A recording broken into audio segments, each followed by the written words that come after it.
மாதம் உத்திரத்தில் இருந்தார். அதுக்கப்புறம் பூரத்துக்கு வந்தார். 10 மாதம் முடிஞ்சு போச்சு. 8 மாதம் பாக்கி இருக்குது. அந்த 8 மாதம் பாக்கி இருக்கிறது மகத்தில் ட்ராவல் பண்ணார்.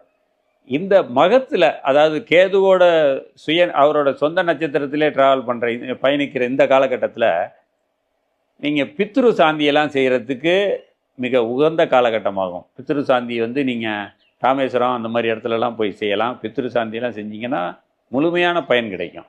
அந்த மாதிரி ஒரு காலகட்டம். இந்த காலகட்டத்தில் உங்களுக்கு ராகு தான், இந்த பயிற்சி முழுவதும் ராகு உங்களுக்கு நற்பலன்களே செய்வார். அதனால் கேதுவை தான் நம்ம கவனிக்கணும்.